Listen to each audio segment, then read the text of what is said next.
Let's talk about China. China has an interest that's very much like ours in one respect, and that is they want a stable world. They don't want war. They don't want to see protectionism.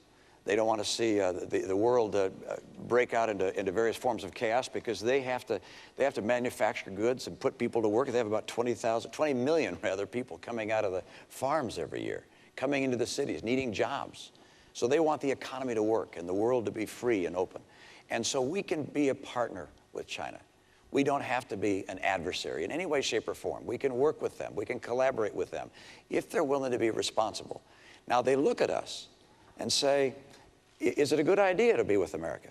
How strong are we going to be? How strong is our economy? They look at the fact that we owe them $1 trillion and owe other people $16 trillion in total, including them.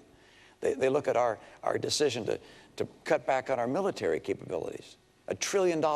The Secretary of Defense called these $1 trillion of cuts to our military devastating. It's not my term. It's the President's own Secretary of Defense called them devastating. They look at America's commitments around the world, and they see what's happening, and they say, well, okay, is America going to be strong? And the answer is yes. If I'm president, America will be very strong. We'll also make sure that we have trade relations with China that work for us.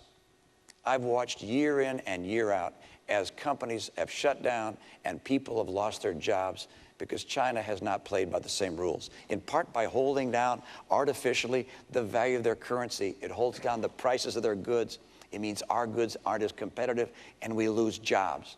That's got to end. They're making some progress. They need to make more. That's why on day one, I will label them a currency manipulator, which allows us to apply tariffs where they're taking jobs. They're stealing our intellectual property, our patents, our designs, our technology, hacking into our computers, counterfeiting our goods. They have to understand, we want to trade with them. We want a world that's stable. We like free enterprise, but you got to play by the rules. Well, Governor, let me just ask you, if you declare them a currency manipulator on day one, some people are saying you're just going to start a trade war with China on day one. Isn't there a risk that that could happen?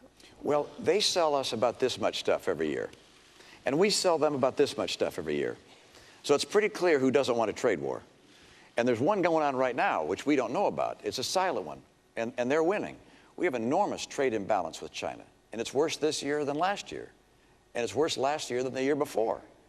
And so we have to understand that we can't just surrender and lose jobs year in and year out. We have to say to our friends in China, look, you guys are playing aggressively. We understand it, but this can't keep on going.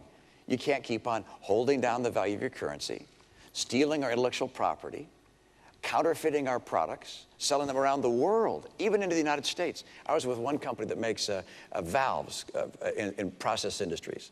And they said, look, we were having some valves coming in that were broken, and we had to repair them under warranty. And we looked them up, and they had our serial number on them. And then we noticed that there was more than one with that same serial number. There were counterfeit products being made overseas with the same serial number as a U.S. company, the same packaging. These were being sold into our market and around the world as if they were made by the U.S. competitor. This can't go on. I want a great relationship with China. China can be our partner. But that doesn't mean they can just roll all over us and steal our jobs on an unfair basis.